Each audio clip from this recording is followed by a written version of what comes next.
There are nights when the familiar world recedes, when the shadows stretch and deepen, and the sounds of the darkness take on a predatory cadence. Nights when old fears, buried under the veneer of modernity, claw their way back to the surface. Tonight, we journey to the islands of Trinidad and Tobago, to the heart of a chilling legend, a creature born of shadow and ancient pacts, a being known as the Lagahoo. The nights in Coryall village had grown teeth. Beyond the oppressive heat and drought-stricken grays of the Trinidadian forest, a primal fear stalked the firelight. It began brutally. A prize ram found torn open in its pen, its throat ripped out by an inhuman force. The packed earth around it was dark and sticky with spilled blood, a grotesque offering under the pale moon. Old Simeon's hunting dogs vanished next, their frantic barks silenced mid-howl, leaving only a wider spray of blood against the fence posts and a musky scent. Then came the clink-drag of heavy chains from the forest paths, an unearthly sound. Fear gripped Coryall. Children stayed indoors. Men walked armed. Whispers grew of a stooped shadow, glowing eyes, and rasping breath punctuated by ghostly clanking. Rohan, quiet and strong, felt the dread. He'd seen the tracks, oversized hooves, or clawed, elongated human-like feet. One evening, his own goat bore savage gouges on its flank, a cruel, deliberate attack. That night, Ma Leone, Coryall's elder, summoned Rohan. Her hut smelled of protective herbs, her gaze sharp despite her age. "The old blood calls, Rohan," Ma Leone said firmly. "The land signals a broken balance. This hunger is an old curse, a shapeshifter that feeds.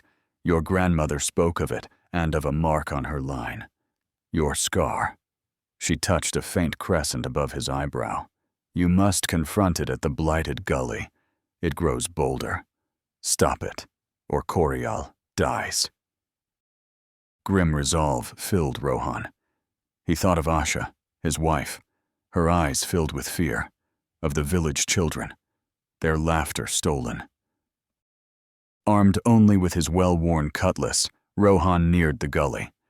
The air grew thick with the stench of decay, metal, and stale blood, guttural snuffling and the distinct, heavy clank-drag of multiple chains echoed from the shadows.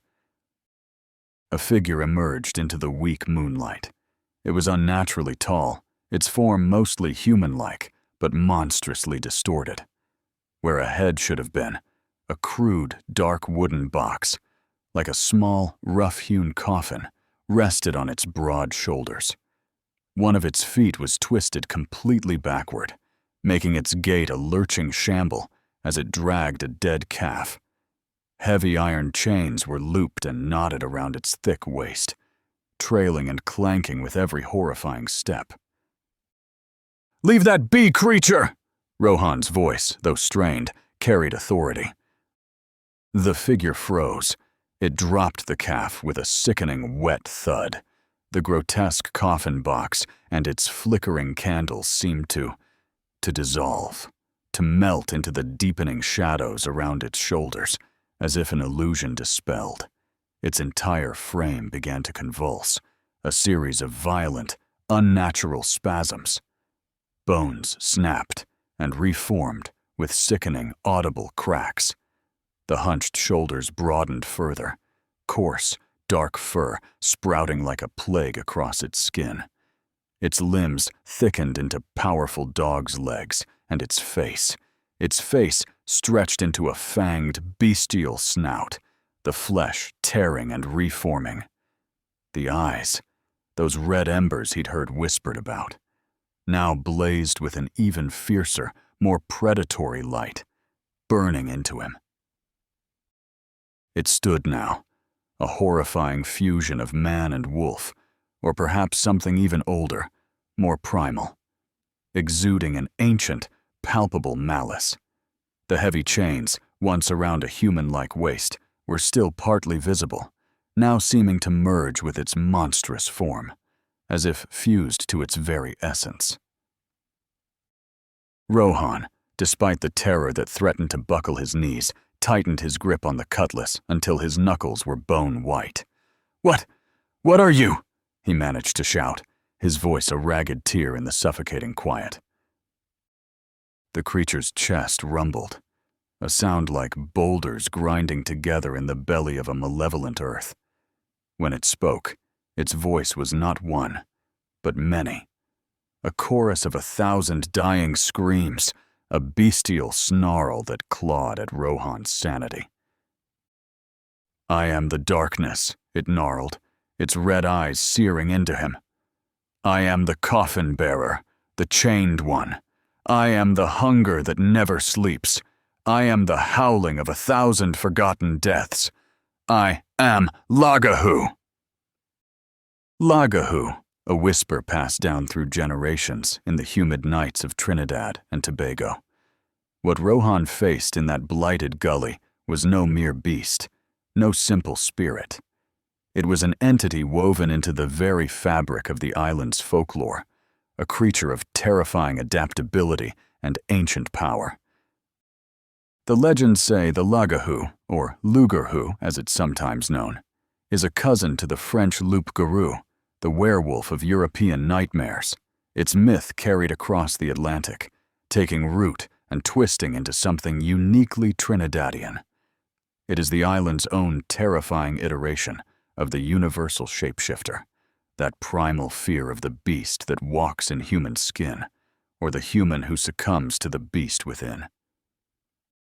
The first recorded sightings, the old stories claim, emerged from the village of Icacos, in the southwestern tip of Trinidad, where the forest meets the sea, a place of tangled mangroves and shadowed paths. But the Lagahoo is not confined to one locale.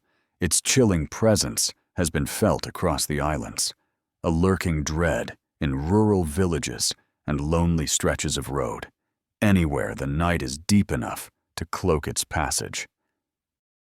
By day, he is a man, perhaps someone you know, quiet, unassuming, or perhaps a recluse, keeping to the fringes. But as twilight bleeds into true dark, the transformation begins. Some accounts describe a headless figure, a grotesque parody of humanity, roaming the night with a small wooden coffin balanced upon its neck or dragging it behind him. This coffin, they say, is filled with the captive souls of its victims, their silent screams fueling its unnatural existence.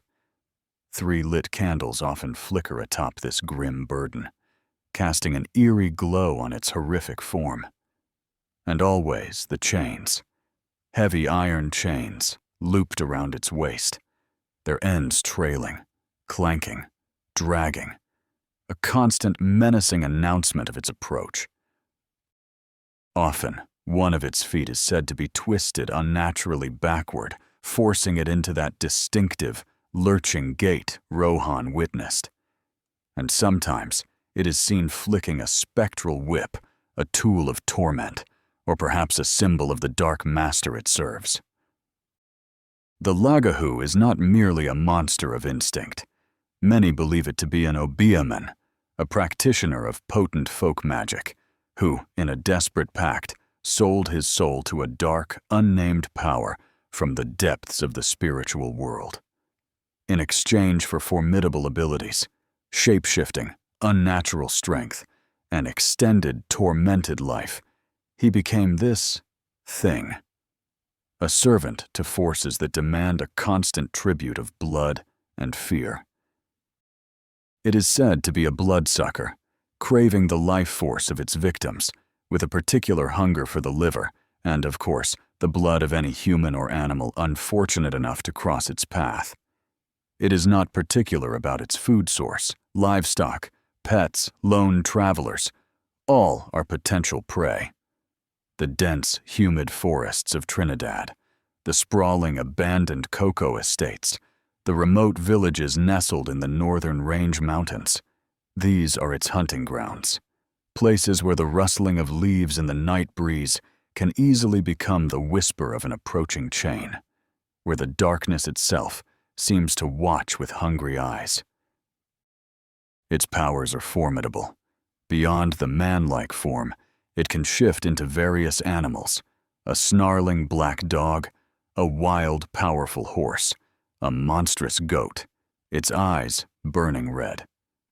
Some tales even describe it taking on a form similar to a centaur, a nightmarish fusion of man and beast. And it has the ability to alter its size in an instant, shrinking to slip through the smallest crack, or swelling to a gigantic, terrifying behemoth. To see the Lagahoo without being seen yourself is a perilous undertaking. One must take the yampi, that small, moist particle from a dog's eye, and place it carefully into your own. Then, peeking through a keyhole precisely at midnight, you might glimpse the horror as it truly is. A ritual fraught with the risk of catching its attention, of inviting its insatiable hunger into your own home. And to defeat it, one must beat the creature with a stout stick, one that has been painstakingly anointed with holy water and sacred holy oil for 9 consecutive days. But be warned, as you strike, the Lagahoo will not yield easily.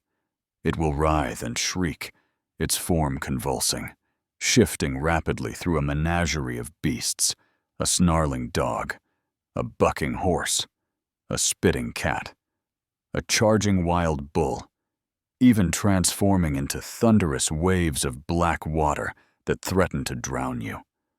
Only by persisting through this terrifying display, by holding faith and courage, can one hope to see it finally dissolve. Vanishing into a wisp of black, acrid mist, its chains falling silent. For a time. The air at the crumbling Moreau estate, nestled deep in Trinidad's northern range foothills, where old cocoa lands were slowly being reclaimed by the forest, hung thick with the scent of damp earth, fermenting wild fruit and decay. As Leon, the new caretaker, navigated the overgrown track, the estate's oppressive air settled on him. Ancient cocoa trees cast a dense, light-starved canopy, the forest pressing close. His instructions, left in a curt note from a distant solicitor, were simple: keep out vagrants, note any further collapse. He'd anticipated solitude, not the gnawing dread that took root, a dread that seemed to breathe from the deep, rustling shadows beneath the cocoa. And then there was Silas. He hadn't been hired.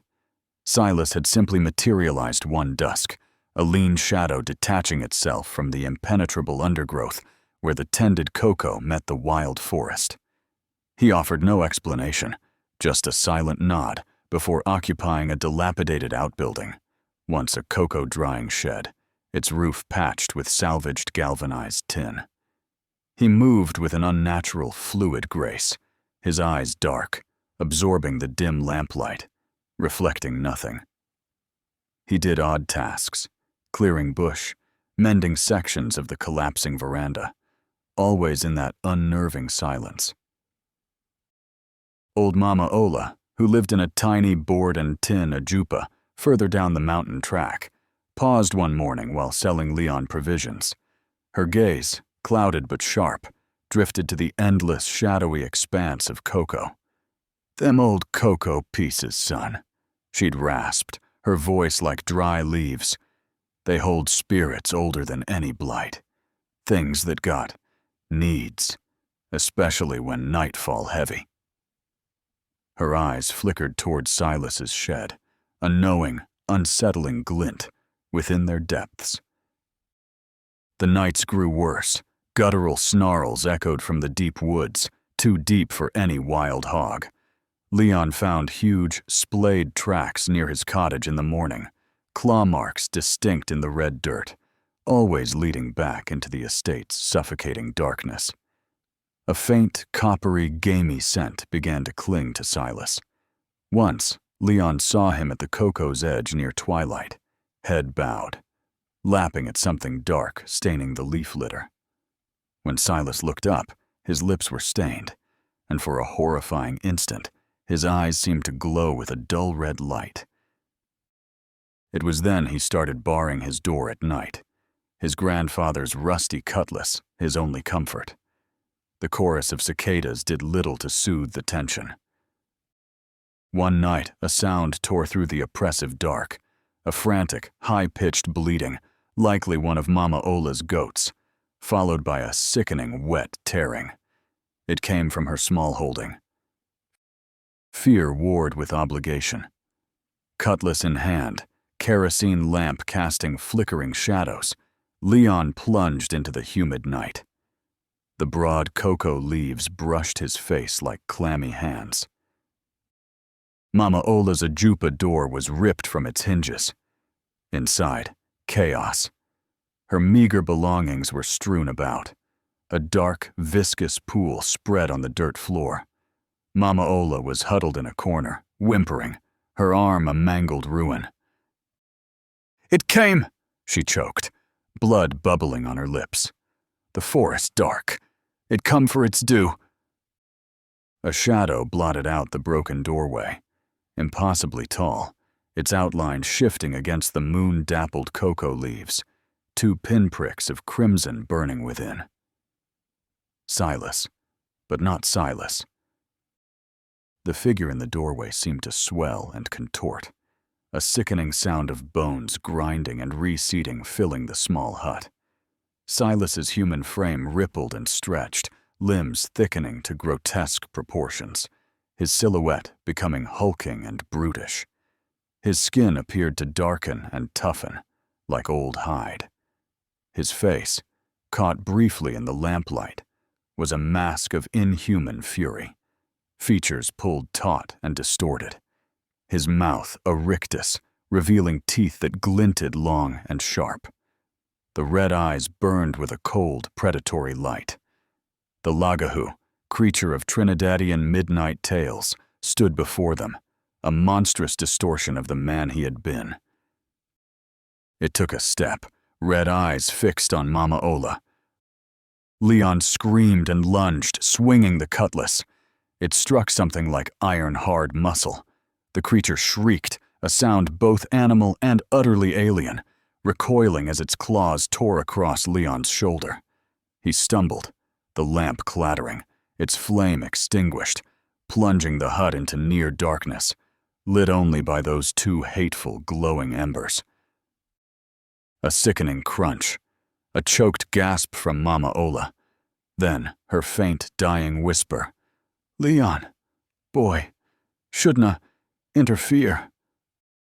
The red eyes swiveled back to him. Leon scrambled out, fleeing blindly, low-hanging cocoa branches snagging at him. He didn't look back, didn't stop until the sun bled over the eastern mountains. He never returned to the Moreau estate. Weeks later, he heard the authorities dismissed Mama Ola's death as an animal attack. Silas was never found, swallowed by the vast, brooding forest. Leon still bears the jagged scars on his shoulder. And sometimes, when the night is too quiet, he smells the phantom scent of fermenting cocoa and damp earth, and hears the rustle of unseen leaves, and the faint, guttural growl of something ancient and forever hungry. Rohan in the blighted gully, facing a creature of nightmare with a coffin on its shoulders. Leon in the decaying Moreau estate, witnessing a transformation that defied all reason. 2 men, from different times, different corners of the island, yet their encounters paint a chillingly consistent portrait of the Lagahoo, a being of immense power, terrifying adaptability, and an ancient, unyielding hunger. The legend of the Lagahoo persists in Trinidad and Tobago, not merely as a frightening bedtime story, but as a living piece of the cultural psyche. It's a testament to the power of oral tradition, a narrative shaped by the unique tapestry of the island's history, the melding of African spiritual beliefs like Obeah, European folklore, and the profound influence of the natural landscape itself. The dense forests, the isolated rural communities, the long, dark nights. These are the fertile grounds where such legends take root and flourish. What does its persistence tell us?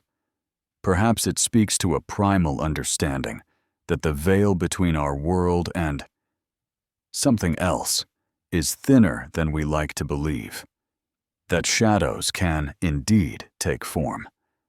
The Lagahoo, often believed to be an Obeahman who bartered his soul for power, serves as a potent, chilling reminder of the consequences of forbidden knowledge, of pacts made with forces best left undisturbed. The chains it drags are not just physical, they are symbolic of its servitude, its unending torment, a price paid for its dreadful existence. Many questions linger in its wake. Is the Lagahoo a singular entity, an immortal being cursed to roam the islands for eternity? Or are there others who have made similar pacts, other souls who have willingly or unwillingly taken up the burden of the chains and the coffin? Where does it roam now, under the modern lights of the towns, or in those places where the old ways and old fears hold sway? The accounts vary, as all such legends do. The headless man with his coffin of souls, the monstrous wolf-like beast, the man who is an unassuming neighbor by day, a ravening horror by night.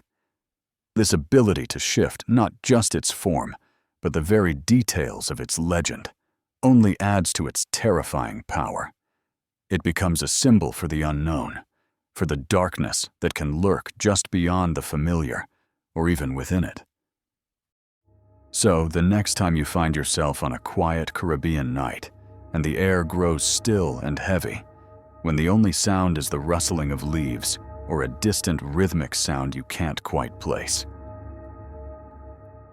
listen closely. Is it just the wind? Or is it something else? The drag of ancient iron? The raspy breath of something inhuman? The Lagahoo is more than a story.